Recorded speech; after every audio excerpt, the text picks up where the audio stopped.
Oi, sejam bem-vindos a mais um episódio Podgest. E hoje estamos aqui com a doutora Fernanda Salles, alergista e imunologista, amiga de longa data, minha alergista que me aguenta todo mês mandando mensagem, ligando para ela falando que eu tô com uma crise alérgica.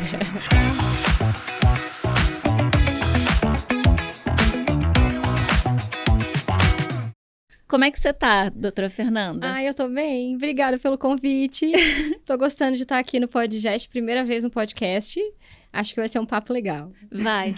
Hoje a gente vai falar sobre alergias alimentares, alergias, na verdade, no geral também, e um pouco como está relacionada o desenvolvimento, como isso acontece.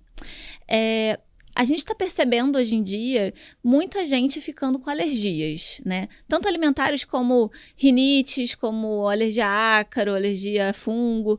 E existe alguma teoria por que está acontecendo tanto isso?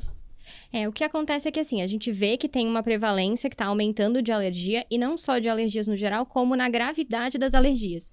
Então, asmas que são mais graves, alergias alimentares que perduram por mais tempo.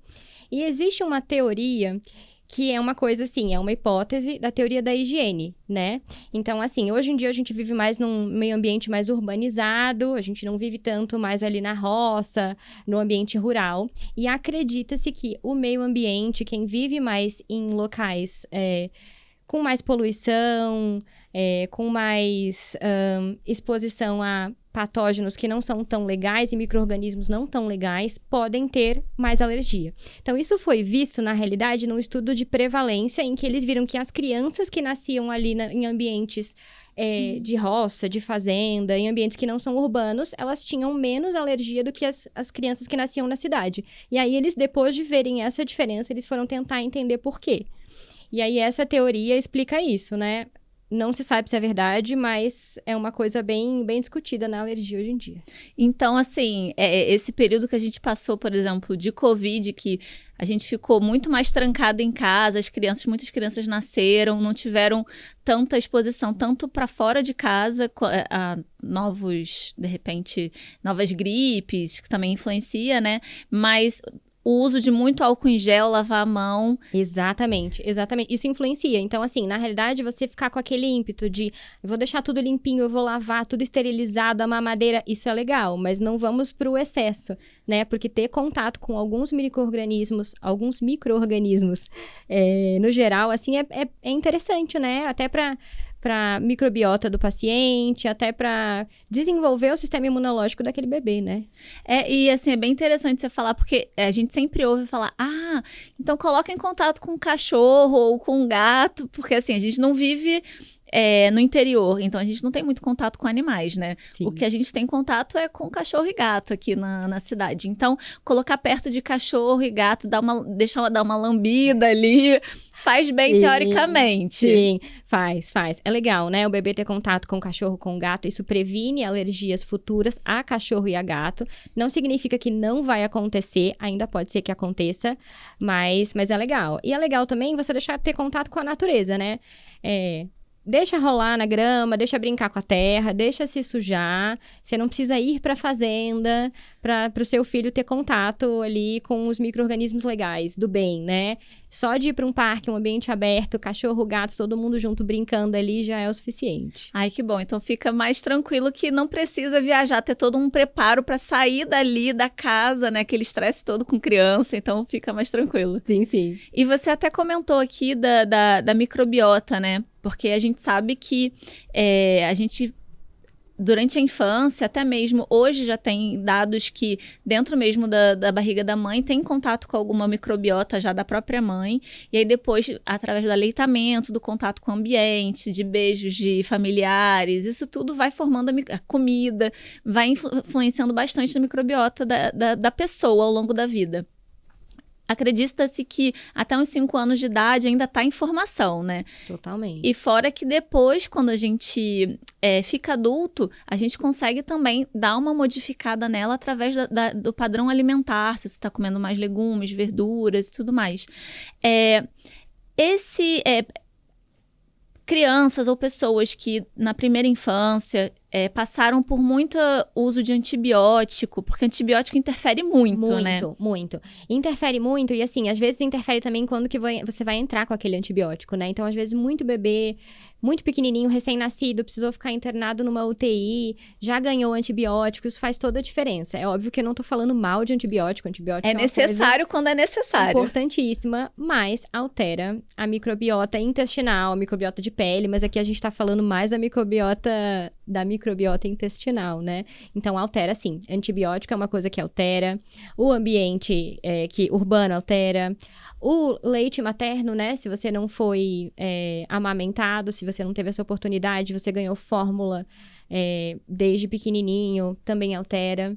Então, a dieta também altera. E isso era uma coisa que eu queria te perguntar. Você falou que dá pra gente corrigir aí ao longo da vida, tentar nos ajustar. Como? Como que eu faço, assim? Se eu já tenho uma microbiota, eu sinto que a minha microbiota não tá legal, o que eu posso fazer de diferente? Primeiro, que assim, o estilo de vida todo conta para isso. Isso inclui alimentação. Então, se você tá com uma alimentação com um padrão mais ocidentalizado, que a gente chama, que é muito fast food, muita comida industrializada, pouca fibra, pouca legume, verdura, fruta, alimentos mais naturais, alimento mesmo, aquela comida de verdade, aquele pratão, entendeu? Isso aí interfere demais na microbiota. Então, assim, se você tá dormindo pouco, isso vai interferir. O sono interfere também? Interfere. Então, assim, por causa de estresse, o quanto de cortisol que você tá liberando.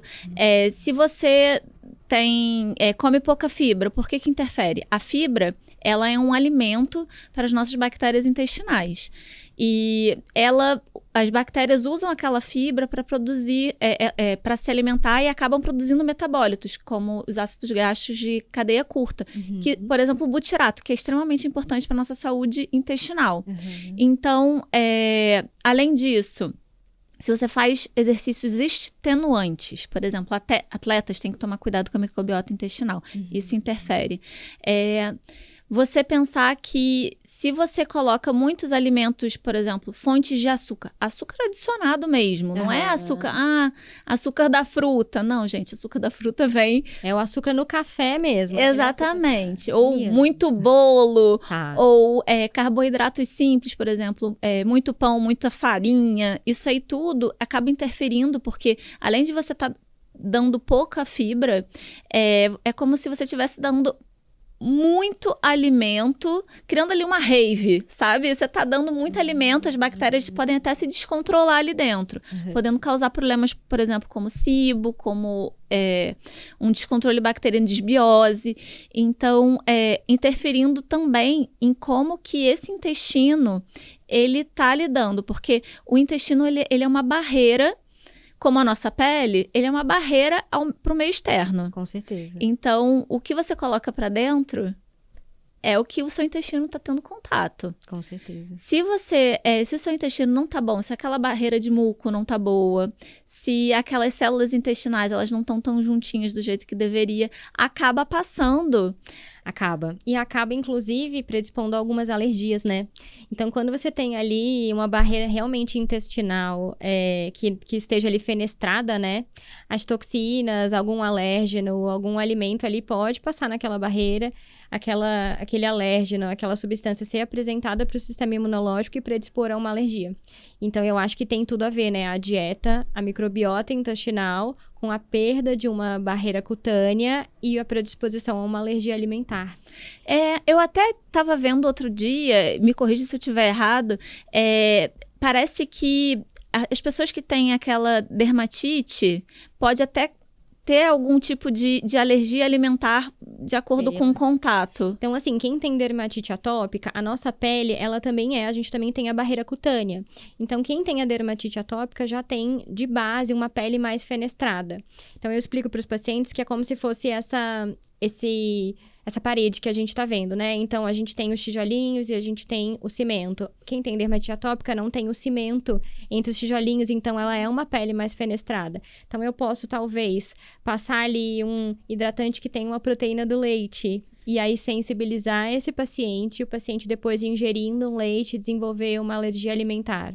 Eu posso sensibilizar para aeroalérgenos, um local com muita poeira, mofo, né? E sensibiliza pela pele, e aí predispõe a outras alergias, rinite, alergia alimentar. Então, é tudo meio interligado, né? Caramba, é uma coisa muito que a gente, né, não para pra pensar, porque acaba que a gente pensa só pela boca que vai dar algum problema de alergia alimentar. Não necessariamente, né? Às vezes, em alergias alimentares graves, você não precisa nem comer, né? Às vezes, você tá num ambiente que cozinharam um camarão, aquela proteína fica em suspensão, você inalou, quem tem uma alergia alimentar grave a camarão, faz uma reação. Ou então, seu marido ali comeu alguma coisa e te deu um beijo. Pelo contato, faz, às vezes, uma urticária. Então, a alergia é um mundo, assim, não é só comendo, né, que você tem. Eu achei engraçado porque foi assim que eu descobri que eu tenho alergia a camarão. Eles estavam cozinhando a camarão quando eu era criança. Eu não sabia disso. Oh. E aí eu comecei a ficar inchada, dar uma inchada e coçar.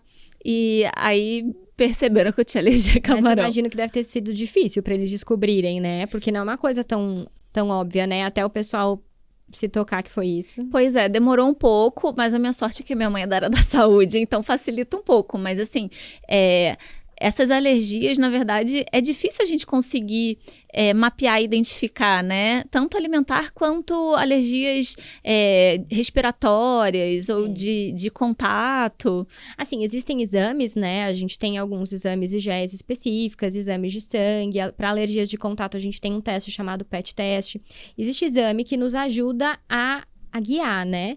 Mas o exame em si só é o que a gente fala. O teste de alergia não dá um diagnóstico de alergia. O que dá o diagnóstico de alergia é a história clínica, né? O paciente me contando. Então, às vezes, eu tenho falsos positivos nos testes. Às vezes, eu tenho um teste que, por algum motivo, o paciente testou, sei lá, eu fiz um exame para morango e deu positivo para morango, mas eu como morango e não tenho nenhum sintoma. Opa, então não tem como você ser alérgico a morango.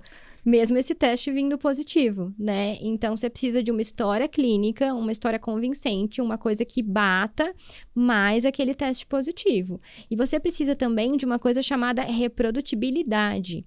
O que significa isso? Essa reação tem que ser reprodutível, né? Se você come camarão num dia e reage, e no outro dia você come e não reage, será que isso é uma alergia a camarão mesmo? Ou será que você teve essa reação por alguma outra coisa, né? Então, assim, não é tão... Às vezes é meio confuso, né? Não é tão simples, mas conversando e investigando e às vezes fazendo um diário ali dos sintomas, né? E do que você comeu e quando teve as reações, às vezes ajuda a gente a diagnosticar.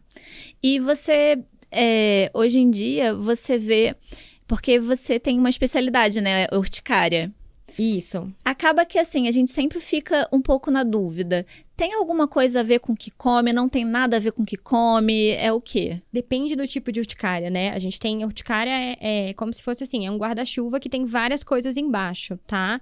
Na urticária crônica, que é o que eu mais faço, né? Em que o paciente tem urtica quase todo dia, pode inchar, isso por mais de 6 semanas, não tem nada a ver com o alimento. Então, é muito frequente, às vezes, os pacientes chegarem no consultório e me dizerem, nossa, eu tirei o frango, eu tirei a carne, eu tirei o leite, eu tirei o ovo, eu não tô comendo nada mais e eu continuo inchando, eu continuo cheio de lesão, e eu não sei mais o que tirar. Então, eu geralmente explico, a urticária crônica espontânea, ela é uma doença autoimune, né? Então, ela não tem relação com alergia alimentar. Às vezes é fácil a gente tentar achar ali um causador, mas não é dos alimentos. E aí acaba que o paciente, sem a orientação devida, sem o diagnóstico certo, ele vai retirando os alimentos da vida e acaba que fica com uma alimentação super restrita. Sim. Não necessariamente está conseguindo consumir aquelas quantidades de vitamina, de fibra, porque ele foi vendo, fiquei com urticária quando eu comi a berinjela, aí tira a berinjela. Mas eu fiquei de novo quando eu comi o frango, que nem você falou, aí tira o frango. No final, a pessoa está comendo ovo, arroz e batata, é só isso. E aí começa com deficiência nutricional, né? E aí se arranja um outro problema, né? E a urticária sem ser crônica, ela também não tem nada a ver com ambiente. Aí, assim, a urticária aguda, né? Que geralmente é uma urticária que dura menos do que 14 dias. Ela pode durar até 6 semanas, mas na maioria das vezes em 2 semanas se resolve. Aí sim, ela pode ter um pouco mais associação com alguma coisa que você comeu ou com algum medicamento, né? Aí eu posso encontrar uma urticária alimentar, né? Eu comi aquele camarão naquele dia, eu tive sintoma. Não comi mais camarão, não tive mais sintoma. Diferente da urticária crônica, em que eu tenho sintoma todo dia e por semanas e comendo coisas diferentes. Num dia eu comi peixe, tive. No dia que eu comi frango, tive. Na urticária aguda, não. É aquela coisa pontual. E às vezes fica muito fácil da gente diagnosticar, porque o paciente às vezes tá no meio do prato, né? Tava ali no meio do meu macarrão com camarão. Ela é muito rápida, assim. Às vezes em minutos, até meia hora, o paciente já empipoca, ele já incha, ele já fica ali cheio de urticária. E ele já chega no consultório já com alguma suspeita. Foi alguma coisa que eu comi naquele restaurante. Eu tava no restaurante bem, comecei a comer, comecei a passar mal, né? E aí a gente tem os testes pra investigar, enfim. A gente vai começar a conversar e vai tentar descobrir o causador, né? E a alergia, se for a determinado alimento ou, de repente, mofo, ela sempre vai se manifestar da mesma forma para aquela pessoa? Ou porque você falou que tem que ter a reprodutibilidade. Se for, por exemplo, comer camarão, comecei a me coçar, vai ser sempre isso? Ou pode ter outra forma de aparecer? Podem ter outras formas, né? A gente não consegue prever como vai ser aquela reação àquele alimento para o paciente. Então, às vezes é uma reação leve, eu só me cocei e fiquei um pouco vermelho. Às vezes não, às vezes você pode ter até uma anafilaxia, né? Então, por isso a importância da gente educar tão bem os nossos pacientes e da gente orientar o paciente a ler o rótulo, né? Para ele não ter nenhuma exposição, assim, inadvertida. E nisso vocês nos ajudam muito, os nutricionistas ajudam demais. Porque às vezes o paciente vai lá, pega uma coisa que ele nem imaginava que tinha ali o alérgeno e acaba ingerindo e acaba tendo uma reação mais grave. Pode ser até uma anafilaxia. Né? É uma coisa bem difícil, porque apesar de que todo mundo deveria ler rótulo, né? A gente come sem nem saber o que tem dentro. É difícil, né? Não é fácil. Você não entende muito bem o que tá escrito, né? Porque tem muito produto químico ali, de conservante, de cor, Porque assim, quanto mais simples e natural o produto então assim, aquele alimento, a fruta, você vai saber se você tem alergia ou não à banana. Mas você pega um biscoito com gosto de banana, você não sabe se tem banana, se não tem, e você tem que ler aquilo dali. E mesmo a nossa legislação, ela não obriga a colocar tudo, né? Nos ingredientes, sim, mas naquela parte de contém não sei o que, contém leite, contém os traços. Então, assim, é só os alimentos que têm realmente mais alergia, os maiores alérgenos, né? Que tem hoje em dia, que são ovo, leite, trigo, soja, peixe, camarão, castanhas e amendoim. Porque a gente tem que lembrar que castanhas, nuts é uma coisa, amendoim é outra, não é isso? Ninguém sabe, mas amendoim a gente chama de leguminosa. É como se fosse um feijão, entendeu? Só que a gente não come que nem um feijão. É esquisito, né? É esquisito. A gente come que nem nuts, né? Que nem a castanha, mas... Mas aí a alergia ao amendoim não te dá mais risco para alergia à castanha. Então, se você é alérgico a amendoim, na teoria, tá? Você pode comer castanha porque não tem muita reatividade cruzada. Isso é muito bom, né? E assim, você falou de reatividade cruzada. Explica um pouquinho o que é isso, porque tem muita gente que não sabe. Tá, reatividade cruzada são proteínas, na maioria das vezes são proteínas, são alérgenos que são muito semelhantes. Então, às vezes, a gente tem umas reatividades cruzadas, assim, entre as castanhas, né? Então, castanha do Pará, castanha... qualquer outra castanha, enfim, elas fazem reatividade. A reatividade cruzada entre os crustáceos, né? Então, às vezes, você tem siri, você tem alergia a camarão, mas você faz reação a siri, a lagosta, porque é tudo ali muito parecido. Então, seu sistema imunológico interpreta como tudo a mesma coisa, né? Mas o amendoim e as castanhas é diferente. Isso aí é uma coisa muito importante, né? Que tem que ser orientado pelo próprio médico. Por isso que o diagnóstico é realmente muito necessário para a pessoa saber exatamente o que ela pode comer, o que ela pode fazer e o que ela não pode, até mesmo em alergias em relação ao ambiente, né?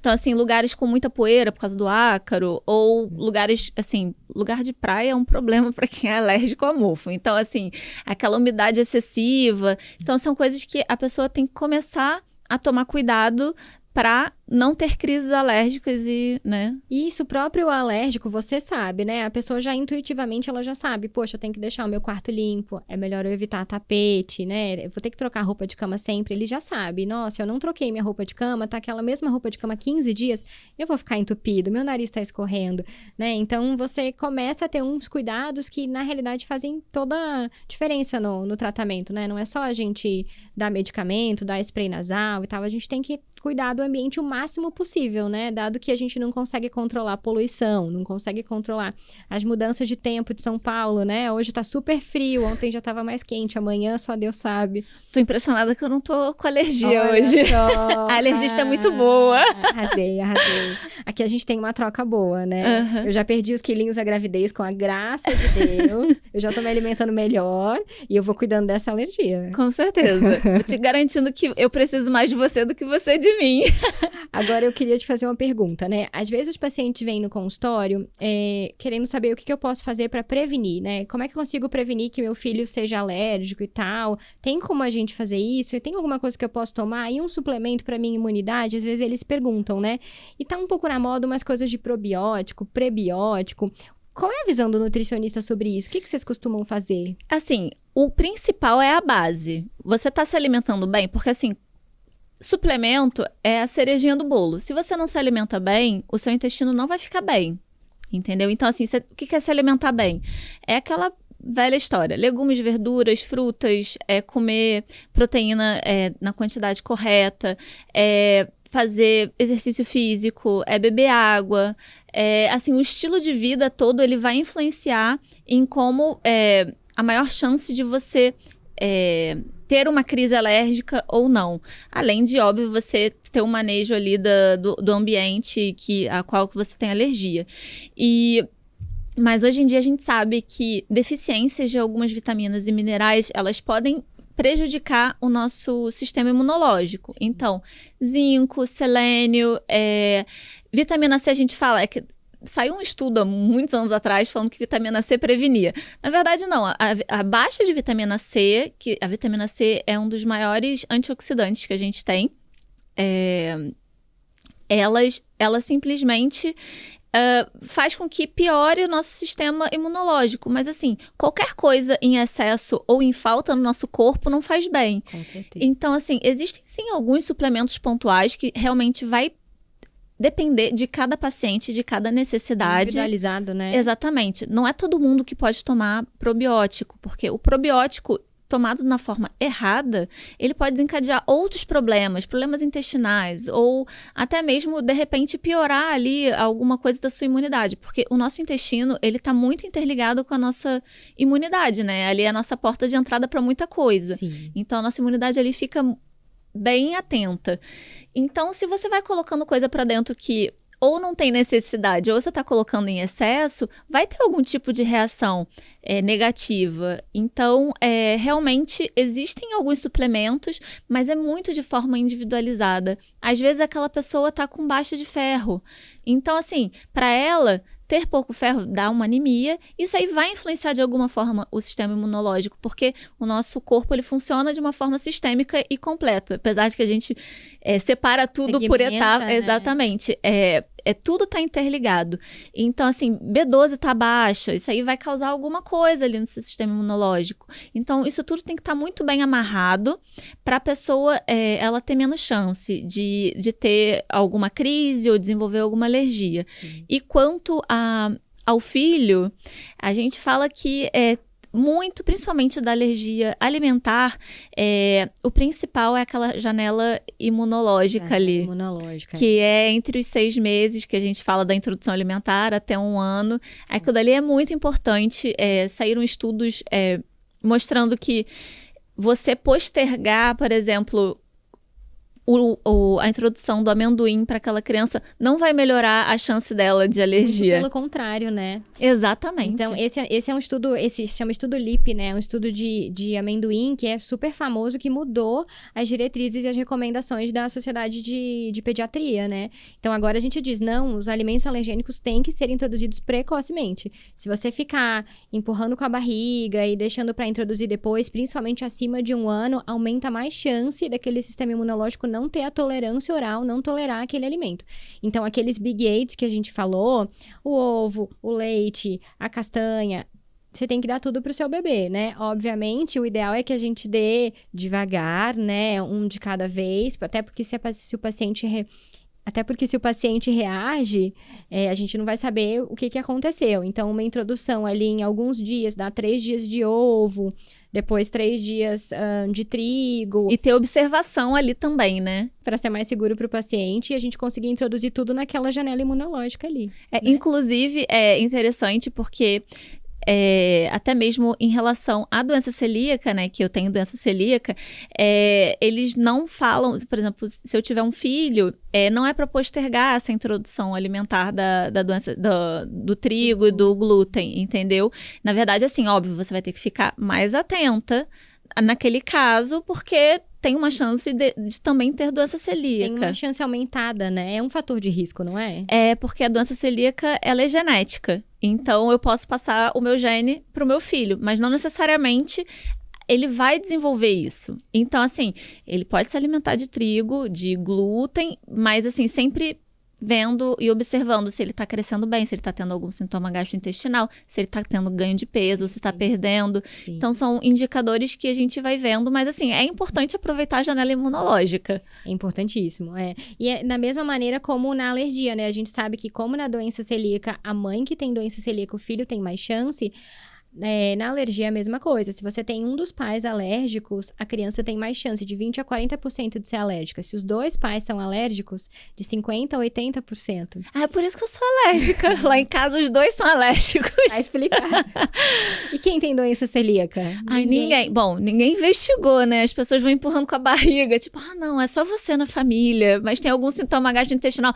Não, sempre tive. Não é nada disso, não. O diagnóstico é difícil, né? O diagnóstico é muito difícil. Então, às vezes tem alguém aí não descobriu, né? Tinha que fazer um rastreio. Veio de alguém essa genética, só não sei de quem ainda.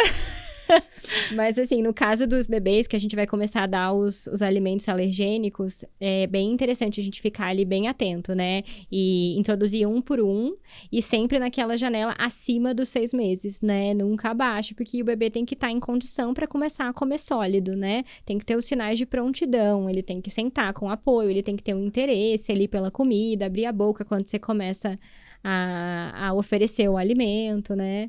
Então, também não é legal a gente forçar, no sentido de, nossa, eu preciso dar alimento, deixa eu dar o quanto antes. Não, uma coisa de cada vez, né? Tem que respeitar o tempo também da criança, né? Bom, Fernanda, foi ótimo te receber aqui hoje. Foi um prazer, adorei. E é sempre muito enriquecedor conversar com você sobre as nossas profissões e como elas se interligam. Totalmente. E muito obrigada. Obrigada a você, amiga. Então, gente, muito obrigado por vocês estarem assistindo a gente em mais um outro episódio. Obrigada, Fernanda, por ter vindo novamente. E até o próximo.